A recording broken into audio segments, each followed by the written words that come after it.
Hi everyone, welcome again to this wandering mind.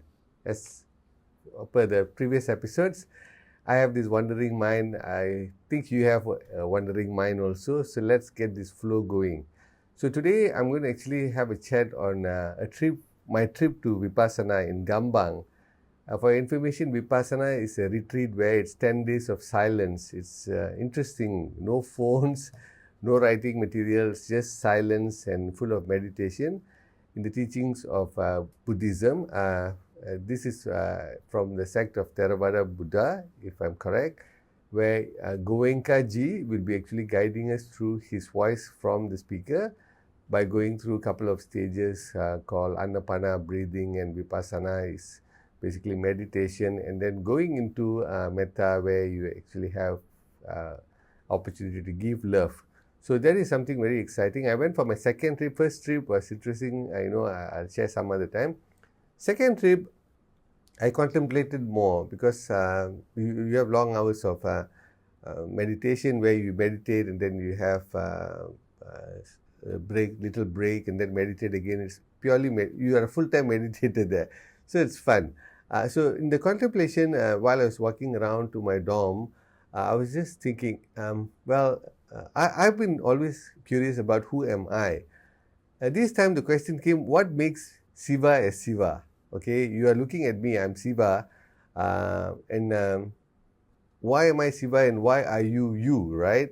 Before even we go to who am I. So I want to know what others see me as Siva is. So I was contemplating on a couple of things, and I journaled it. Obviously, I couldn't write there. I had to keep it in my mind.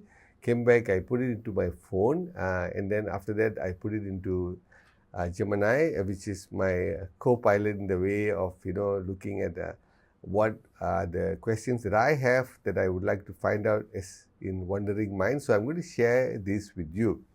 So this is basically, I want to know who am I, why people are looking at my reflection as Siva. So that's the whole idea. And it all actually stemmed from a discourse that Goenka Ji was actually having. It's about light. When light is actually lit up, when you switch on a light, when you look at the light, you are like, hey, the light is continuously on.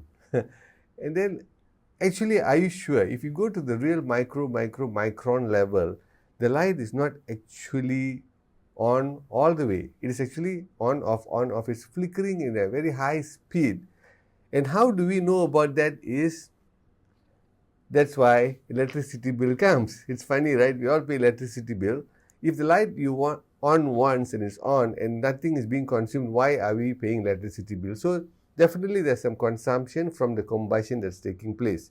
So that's the travel of energy. That made me to ask a couple of questions, and I'm going to share what Gemini communicated with me, and I put it in a small little article. I'm going to read that to you, and in between we might have some conversation. So here it goes. The title is Human Lightbulb, Combustion Cells and Paths to Liberation. Have you ever looked at a light bulb and realized you're looking at a mirror of your own existence? On a physical level, we are just a complex dance of combustion and vibration. We are assembled by atoms, fueled by energy, and sustained by a process that is far more rhythmic than it appears. As you all know, we all are put together by atoms. We all know, we learnt it. And atoms vibrate. There's a combustion taking place. If you go deeper into mitochondria and all that stuff, we are an energy being. So it is true. And in between there, in that vast, there's a proton, neutron, electron, all that thing running. In between that, there's a very spacious space. Space is more than all these elements put together. So if you really look at it, we are just space, right? But let's go deeper. The illusion of continuity. When you turn on a lamp, the light seems solid and constant. In reality, it's a rapid-fire succession of energy being ignited and extinguished, as I was mentioning. It happens so fast that our eyes perceive continuous glow. You are no different. Our bodies are composed of trillions of cells, each undergoing its own combustion and vibration. We feel like solid, permanent self, but we are actually a high-speed flicker of biological activity. This flicker is what keeps us going, and just like a light bulb, that energy comes with a cost. In a house, we call it the electric bill. In our body, we call it the consumption of life force. That's why sometimes we're energetic, sometimes we are dull. So there's something exciting happening within us. Next one that I would like to talk is the mind of the cell. During my Vipassana journey, this moved from a theory to a felt reality. I realized that the human body is essentially one giant macro cell made of trillions of micro cells, each operating with its own intelligence. In biology, we call this epigenetics. Cells aren't just robotic, they communicate with their environment and respond to it. For us, the doorways to this environment are our 5 senses. This is important. Our senses are the receivers and our mind is the processor. The hue of ego, this is where the personality or the image comes in. Think of consciousness as pure, white electricity. When that energy passes through us, it takes on our individual identity. However, when our cells are tainted by ego, just take it as a prism, right? Light passes through, there's some colors come out. What we call it sankara, mental impression of reaction, the light changes. The ego acts like a colored filter. It adds a specific hue or tint to our energy, making us unique but also keeping us separate. One person might glow with the red of anger, another with the gray of anxiety, dissolving into the light. The goal of spiritual practice isn't to build a better ego, but to clear the filter. As we deepen our practice, we develop equanimity, not going to clinging or aversion. That's what's being taught, and it's very powerful.